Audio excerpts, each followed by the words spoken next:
mempersembahkan serial Sandiwara Radio Putri Cadar Biru. Putri Cadar Biru. Ini Susur, ku peringatkan kau. Sebaiknya kau membawa orang-orang itu semua kembali ke rumah masing-masing. Nyahkan pikiran dan keinginan gilamu itu. Kau memang bisa menghancurkan perguruan Gunung Guci, tetapi tidak demikian terhadap Gunung Putri. Lihatlah, di sana sudah datang pendekar Gelang 7, ada nelayan tua Ki Duta Lawang, ada Putri Cadar Biru dengan para pengawalnya. Bahkan Dimas Anusa Gelang juga sudah menunggu kawanan penyerbu ini untuk dibantai. Lihat! Anak kasam! Semua orang yang kau sebutkan itu segera akan jadi umpan peluru. Lihat!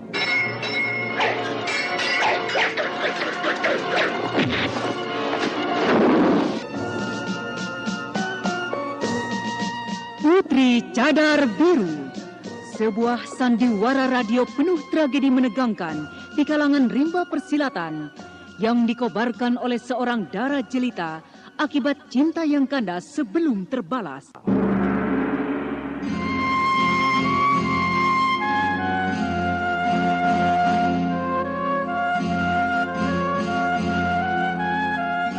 Putri Cadar Biru, sebuah kisah menawan dengan latar belakang liku-liku perjuangan putra-putra Mataram dalam rangka mengusir penjajah Kompeni dari bumi Jayakarta.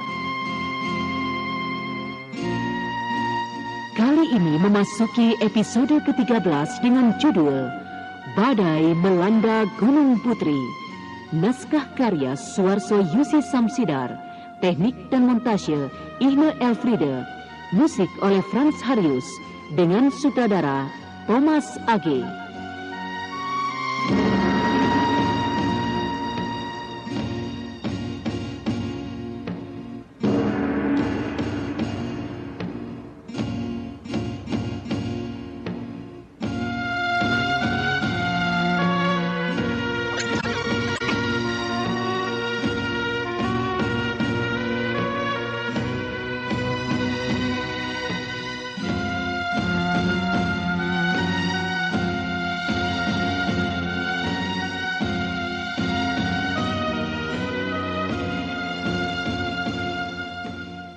Pada seri yang ke-25 ini menampilkan Idris Apandi sebagai pendekar Gelang 7, Andreas sebagai Ki Gede Imam Mahdi, Ana Sambayon sebagai Nini Susur, Beni sebagai Surak Caniwat, dan pembawa cerita Neni Sumardi. Selamat menikmati. Pada kisah yang lalu telah diceritakan peristiwa pengeroyokan Buntung Kanan oleh Nini Susur dan rombongannya. Pada saat Buntung Kanan terdesak, tiba-tiba timbul kekacauan hebat di barisan Marsose. Perbuatan siapakah itu?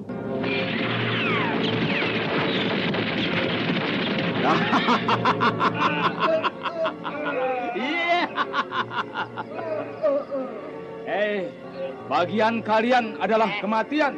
Keroco-keroco yang sudi menghamba kepada bangsa asing. Hari ini kalian harus rasakan nasibnya jadi penjilat.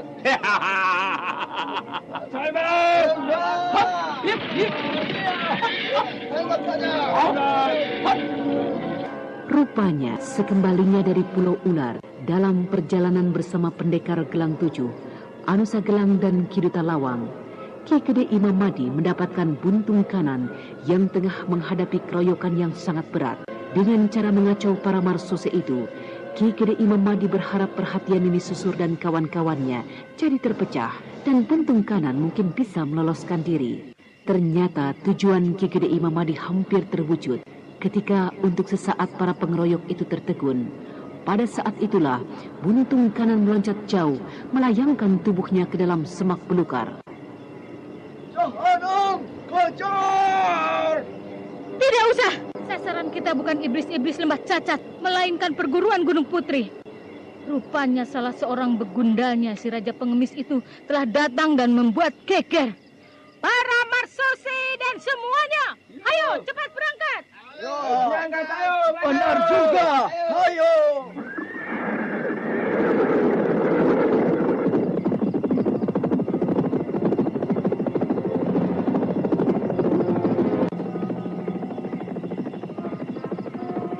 Paman Caniwat, Sebaiknya kau mengawal para marsose di bagian belakang untuk menjaga bokongan musuh.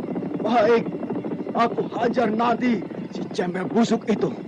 Rasanya aku ingin belajar kenal dengan Aji Guntur Seketinya. Tapi hati-hati, Paman. Oh, itu beres. Para saudara dan kawan-kawan semua, jangan terpengaruh oleh gangguan pengemis busuk itu. Dia tak akan berani mendekat. Jelas ini. Nanti kelubangi perutnya dia. Ini tak usah khawatir. Tiba-tiba dari arah lain terdengar suara tawa yang lain yang sangat mengejutkan Nini Susur maupun Surak Caniwat. Dialah pendekar Gelang 7. Sobat Raja Pengemis, apakah kau sudah tahu bahwa perguruan Pringgading sekarang sudah jadi perguruan Cecoro, perguruan kecoa? Ya, memang dari dulu begitu, sobat. Dan kalau tidak berbuat seperti hamba sahaya, namanya bukan Pringgading. Jahanam, keparat, kemari kalian, kucincang kalian. Sobat pendekar Gelang 7, tidakkah kau mendengar ancaman tukang rumput yang biasa mencincang rumput di kandang kuda milik company? Sobat, bagaimana kalau kita main-main sejenak? Boleh juga. Ayo silakan kalau Andika mau mencari kesenangan. Mari! Iya. Semua para penyerbu mengenal siapa pendekar Gelang 7 yang kosen itu. Senjatanya yang berupa 7 buah gelang itu, apabila dimainkan oleh pendekar itu, dapat pulang dan pergi sambil menyerang. Seakan-akan benda itu dapat dikendalikan.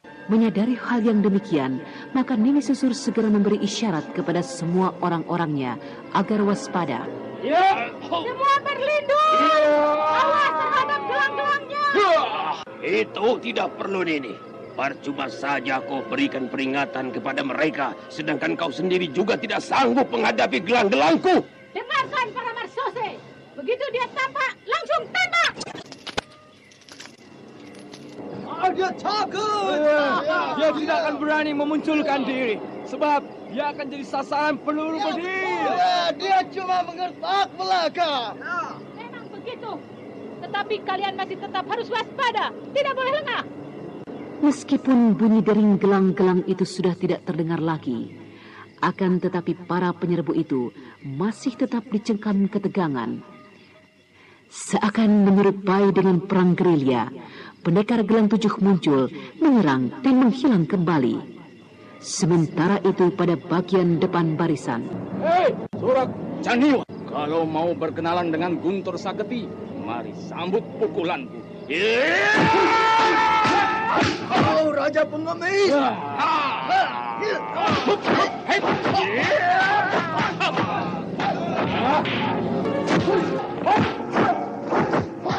Paman Caniwat, tidak usah khawatir. Aku akan membantumu. Ya, bagus. Cepat kau maju, Nini, biar bisa cepat ku bereskan nih. Lihat kipas si Mamadi.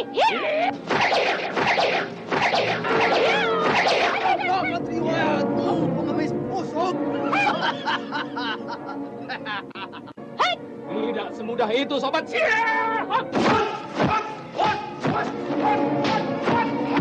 tiba-tiba terdengar suara Ki Gede Imam Madi menghirup nafas dalam-dalam dan menyusul bunyi angin pukulan berubah mencicit. Nini Susur dan Surak Caniwat terpekik kaget dan menghindar. Lalu terdengar pukulan yang meledak-ledak menghantam tanah dan ranting daun.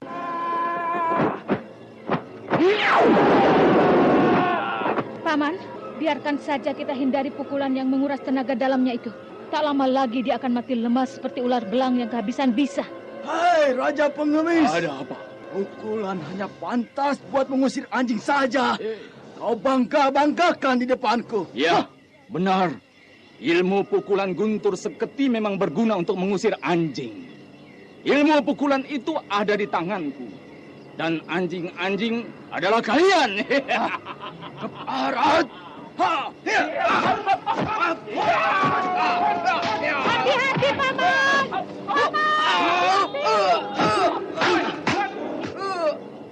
Rupanya, karena tak mampu membendung api kemarahannya, Surak Caniwat terpancing untuk beradu pukulan.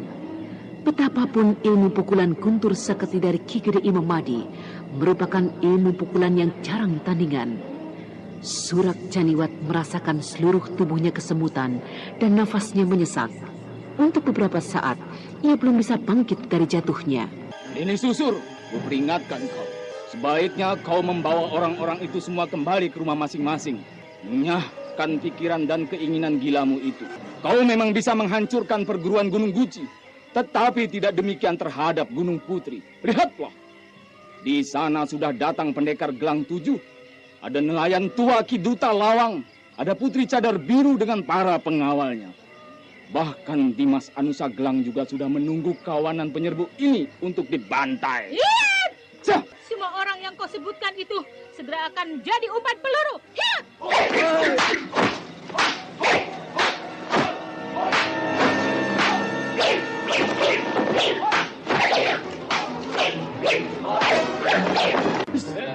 Tak perlu buka mulut besar. Kalau memang keadaanmu sudah mendingan, Caniwat, kau boleh maju lagi. Pengemis busuk. Terima kematianmu.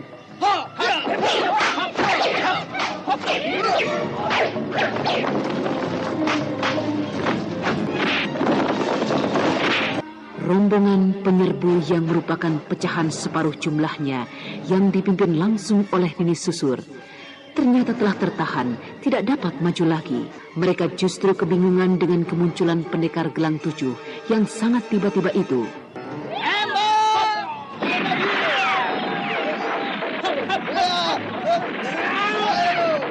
Bagian pegawai Gelang-Gelang.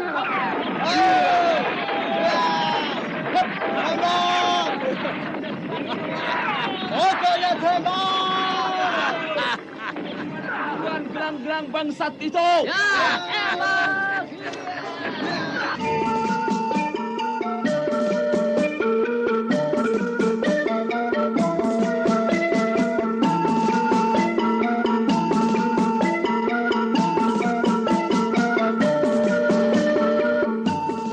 Dalam kedukaan dan kekhawatiran yang mendalam karena memikirkan Anusa Gelang yang belum juga terdengar kabar beritanya, sampai-sampai Putri Cadar Biru tidak menyadari kehadiran Buntung Kiri di dekatnya. Putri,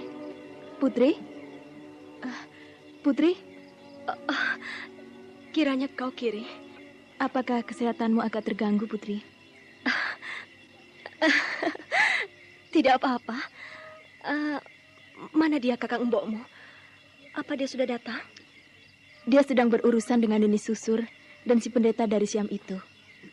Dia sendiri yang tidak mau ditemani. Katanya, dia ingin memberi pelajaran kepada Nini Susur dengan tangannya sendiri. Itu salah, Kiri. Ilmu pedang kalian adalah ilmu pedang sepasang. Masakah kau melupakan itu?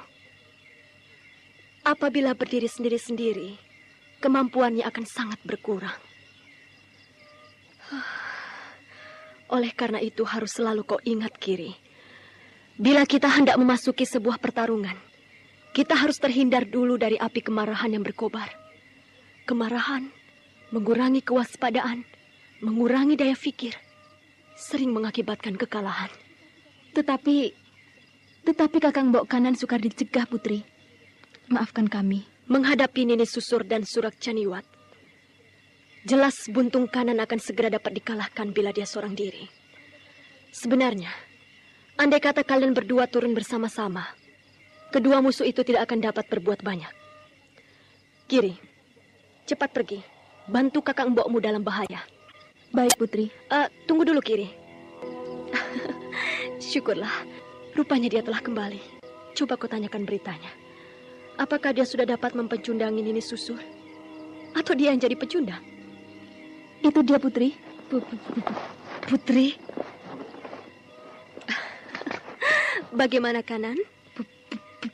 Putri, aku kalah. Mereka main keroyak, Putri.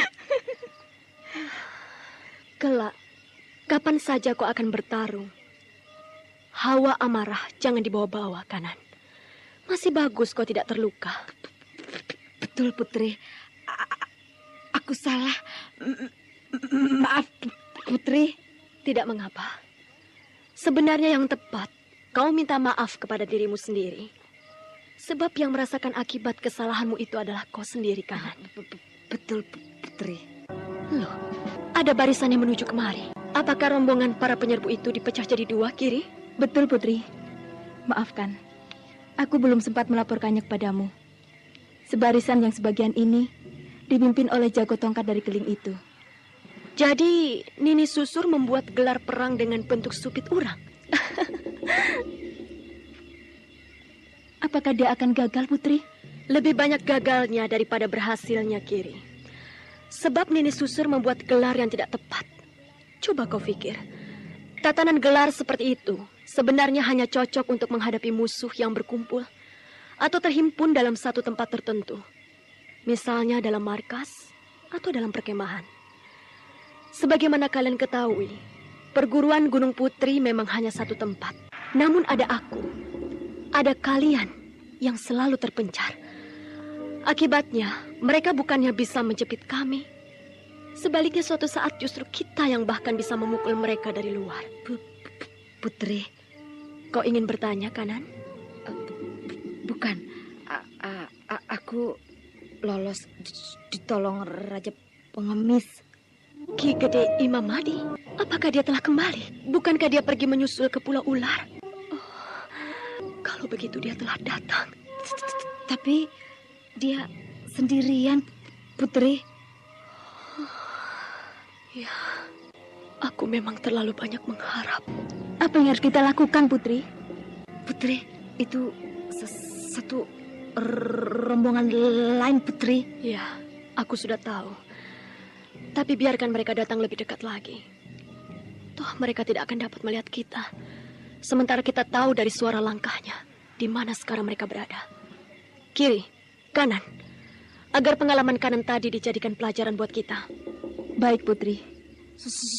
Soalnya aku benar kepada Nini Susur. Tunggu, ada orang berkepandaian tinggi yang datang. Siapa dia? Aku tidak mendengar sesuatu, Putri.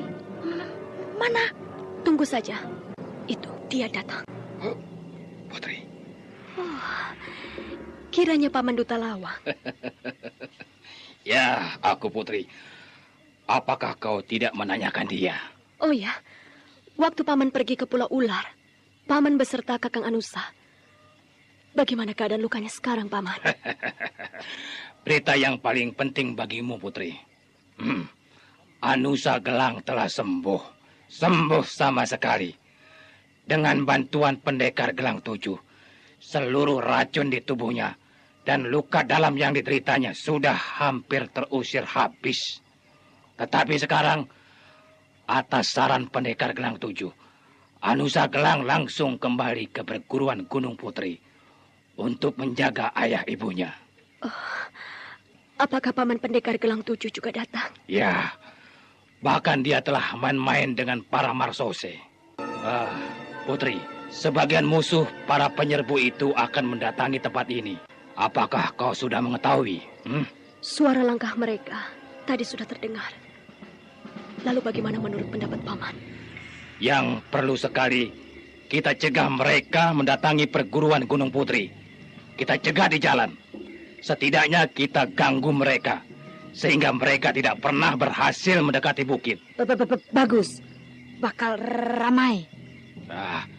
Ramai kenapa, Nona? Yang Kakang Mbok maksudkan, bakal terjadi pertempuran ramai. Siapakah pemimpin rombongan yang menuju kemari itu? Dialah Sankertilak, orang asing dari tanah Hindi itu, Paman. Bagus, bagus. Aku memang jengkel benar terhadap orang-orang bayaran seperti dia. Apakah menurut hematnya, tanah Jawa ini boleh dijarah raya semaunya? Ilmu tongkatnya sangat tangguh, Paman. Salah seorang dari bidadari Baju Teluh, adik Kantil Biru, tewas di tangannya. Jika bertarung secara terang-terangan, meskipun ilmu tongkat orang itu lihai, tak mungkin dapat mengalahkan bidadari Baju Teluh. Paman benar. Memang hari itu, adik Kandil Biru dikeruput banyak jago rimba persilatan. Rimba persilatan apa? Orang-orang Garam Hitam, Parilayon, Gunung Tambur maupun Pringgading sudah nyata-nyata kelakuannya sekarang. Mereka suka menjadi begundal. Begundal bangsa asing. Mereka sudah bukan orang rimba persilatan yang bisa disebut sebagai kaum gagah. Meskipun aku orang tua yang hidup menyendiri di pesisir kidul, tetapi segala kejadian di sini, aku hampir seluruhnya bisa tahu. Putri, apakah ada saranmu untuk menghajar orang-orang itu? Kukira paman lebih tahu. Kalau Sobrang, Pendekar 7, dia punya gelang-gelang yang dapat membunuh musuh dari jarak jauh. Sehingga dapat dengan mudah menyerang tanpa harus kena bidikan senapan. Tetapi, dan kau tidak, bagaimana? Tentu saja dengan cara datang, serang, dan menghilang. Cara itu satu-satunya yang bisa dilakukan untuk menangkal keampuhan senjata bedil itu, Paman. Bagus. Kau dan aku yang memiliki ilmu ringankan tubuh lebih tinggi, yang melakukan cara itu. Sebaliknya, apabila keadaan musuh sudah kacau, nanti kedua nona itu yang akan menghajar mereka. Kita menyebar, Paman. Baik. Kalian, kanan, kiri, menyusuh. Baik, Putri. Tiba pada bagian gunung yang mendaki, Sang Kertilak segera menahan gerakan rombongannya dengan isyarat tangan. Tunggu dulu. 2 atau 3 orang marsusi. Kau, kau, dan kau, ya? Cepat periksa keadaan di depan. Baik, Tuan. Baik, Tuan. Baik. Tuan, aman. Aman, Tuan. Barisan, maju! Kita jalan terus! Maju!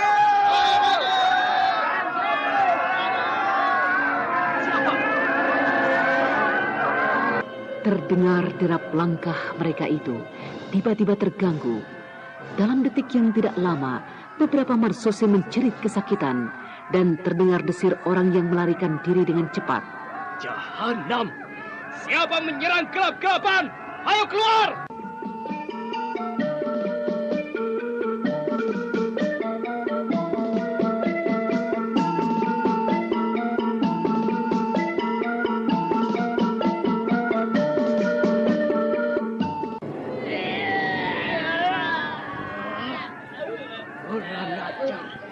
Ayo, siapa kau? Munculkan dirimu! Ngecut! Para marsusi! Jika bayangan itu tampak berkelebat lagi, tembak saja! Rondong saja! Dia bukan arwah gentayangan! Pasti kena! Baik, Tuan. Tapi malam gelap begini, kami tidak bisa membidik, Tuan. Berondong saja! Berondong saja! Tuan. Nah, siap ya! Siap! Untuk bergerak maju! Baik, Tuan Sangka. Bagaimana kalau perjalanan kita tunda dulu? Iya, Tuan. Bagusnya tunda dulu. Menunggu hari siang, Tuan. Iya, Tuan. Apakah kalian takut? Apakah kalian takut? Bukan kami takut, Tuan. Tapi perjalanan malam, resikonya sangat besar. Ya, toh masih ada siang, Tuan. Ya, besok. Mereka adalah di tempat sendiri, Tuan. Sedangkan kita... Sungguh celaka. Jika aku paksa juga mereka maju, ini berbahaya. Sebab prajurit yang takut tak akan bisa menembak. Baiklah, akan kita istirahatkan saja.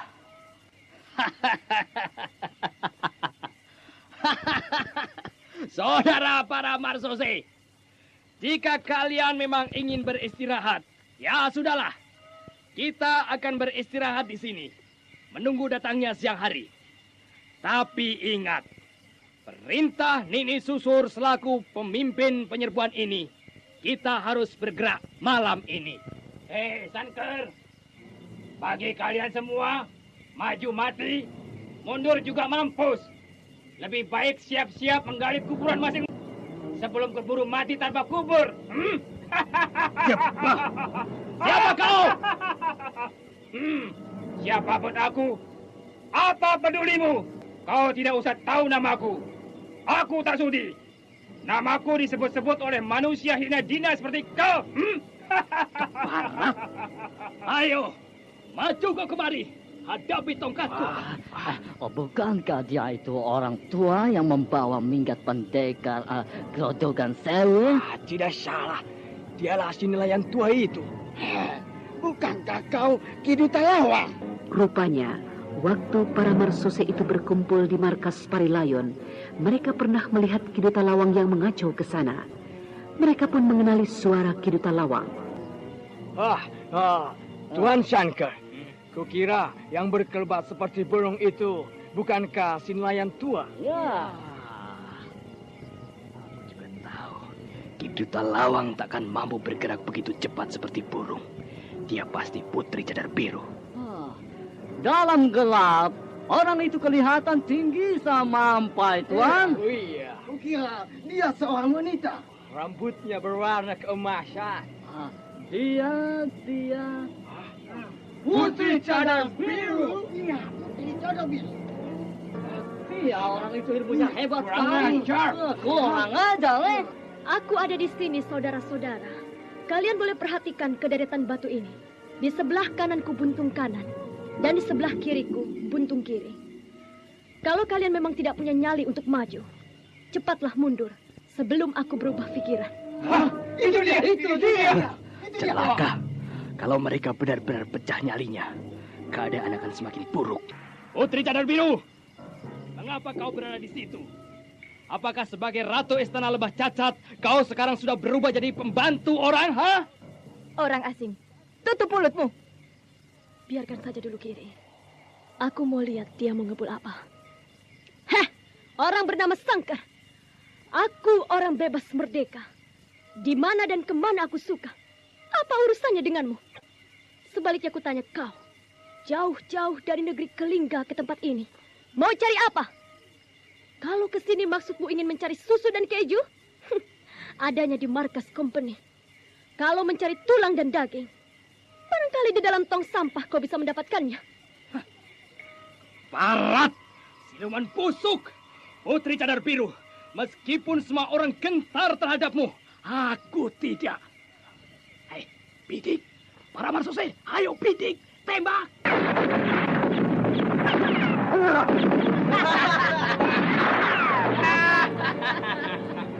Hei, lihat ke sini! Lihatlah ini, Putri. Kenapa kalian tertawa? Sungguh mimpi pun tidak. Para marsose itu terlongong-longong menyaksikan tiga darah itu. Putri Cadar Biru, buntung kanan dan buntung kiri, berdiri tenang-tenang di tempat yang berlawanan dari tempat pertama. Mereka segar bugar, tidak kurang suatu apa. Tembak punyuk-punyuk itu! Hayo!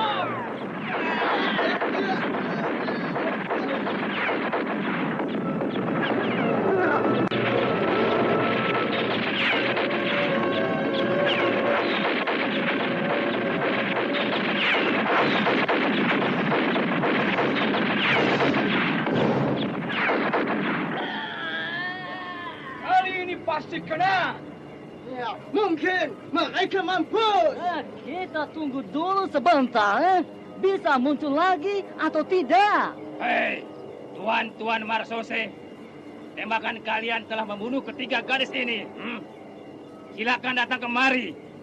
Ambil mayat ketiga gadis ini untukmu. Di mana kau bangsa tua? Jangan sembunyi. Munculkan dirimu, biar dijadikan sasaran peluru. Hayo! Siapa sudi mendengar ocehanmu? Kalau memang mau tembak, tembak saja terus. Habiskan peluru kalian!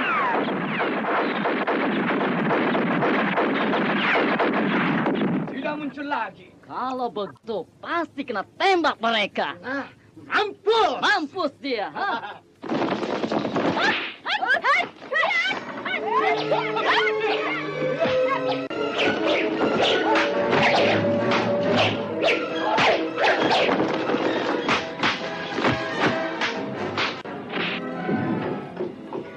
Sungguh di luar dugaan para marsose itu. Ketiga darah itu tiba-tiba meluncur secepat bayangan dari dalam semak belukar, menyambar ke arah para marsose dan mengakibatkan luka maupun kematian. Sangka. Oh, bagaimana ini, Tuan? Kita balik saja, Tuan. Mundur! Kita tidak mau bertempur lagi, Tuan. Tunggu. Kenapa mundur? Apakah kalian berani melanggar perintah Gubernur Jenderal? Hah? Tetapi musuh tidak kelihatan, Tuan. Ya, apakah Tuan mau membunuh kami semua? Ha? Tidak. Kita tidak mau bertempur. Ya. Mau mundur? Hah? Mundur kemana coba? Mundur kemana? Musuh tidak kelihatan, tetapi dia manusia biasa. Jika bidikanmu tepat mengenai, dia pasti binasa. Kenapa takut? Kalau kalian bilang, aku akan membunuh kalian semua. Bukan aku yang membunuh. Dialah Putri Cadar Biru. Kenapa kalian berteriak-teriak seperti itu? Hah? Kalian sungguh bodoh. Itu semua gertakan semata. Akal bulu siluman bule. Hah? Jika kalian mau memaksa mundur, apakah kalian tahu sekarang mereka ada di mana? Hah? Apakah tidak mungkin mereka mencegat di belakang? Habis bagaimana, Tuan? Nyata benar bahwa para marsose itu sudah pecah nyalinya, sudah kehilangan keberaniannya untuk melanjutkan maksudnya mengadakan penyerbuan ke perguruan Gunung Putri. Tetapi tampaknya Sankertilak tidak cepat putus asa. Gawat. Kita harus hati-hati. Ya, kita harus hati-hati. Saudara para marsose, sebagai seorang prajurit pilihan, apakah kalian memilih bertempur yang ada harapan untuk menang, atau lebih suka binasa seperti tikus melata? Apa maunya Tuan itu? Hei, saudara para marsose, kalian adalah jago bertempur. Tidak seperti aku yang tidak terlatih. Tetapi kenapa kalian bersikap seperti itu? Kita sudah sampai di gunung ini. Gunung Putri yang menjadi tujuan. Kita bisa bertahan berminggu-minggu menghadapi bahaya dan halangan. Mengapa sekarang menunggu sampai besok saja kalian tidak tahan? Tuan Sangka, Tuan adalah pimpinan rombongan. Apakah Tuhan tidak bisa berbuat sesuatu? Selamatkan kami, Ya, Tuan. selamatkan Apakah yang bisa kulakukan, ha? Aku dan kalian adalah satu rombongan. Satu tujuan dan satu perintah. Tanpa kalian, apa yang bisa kulakukan, ha? Tetapi Tuhan, kenapa Putri Cadar Biru sendirian bisa? Ya, Bilang saja Tuan tidak becus, tidak bisa apa-apa. ya, kami tak mau mati, Tuan. Diam! Diam! Kenapa harus bicara begitu, Apa dia sendiri tidak takut, ya? Mungkin dia takut. Ya, Kalinya takut. Dari tempatnya bersembunyi, Putri Cadar Biru dengan kedua pengawalnya menyaksikan pertengkaran Sankertilak dengan para marsose yang sudah ketakutan. Putri, sekarang saatnya untuk menghancurkan kawanan penyerbu itu. Iya, betul. Sebaiknya kita menghindari jatuhnya korban yang terlalu banyak. Untuk apa membunuhi mereka? Yang terbaik, membiarkan mereka kembali ke markasnya. Tujuan kita hadir di tempat ini adalah menyelamatkan perguruan Gunung Putri dari kehancuran. Jika hal itu sudah tercapai, mau apa lagi? Tetapi Putri, bukankah kompeni juga musuh istana Lembah Cacat? Dengan cara membunuh para pegundalnya, bukankah itu berarti kita akan dapat melemahkan kompeni? Membunuhi para marsose itu pun mudah diucapkan, tetapi sukar diwujudkan dengan persenjataan seperti itu dalam jumlah yang berpuluh-puluh kali lipat. Apa dalam pertarungan yang sungguh-sungguh tidak ada peluru barang satu pun yang akan nyasar ke tubuh kita? Apa enaknya mati? Kalau begitu, aku yang salah. Maafkan aku, Putri. Aku juga minta maaf, Putri. Tidak usah kau pikirkan itu. Lupakan saja. Aku tidak menyalahkan kalian. Lalu, apa rencanamu, Putri? Aku tetap ingin menghindari pertumpahan darah besar-besaran.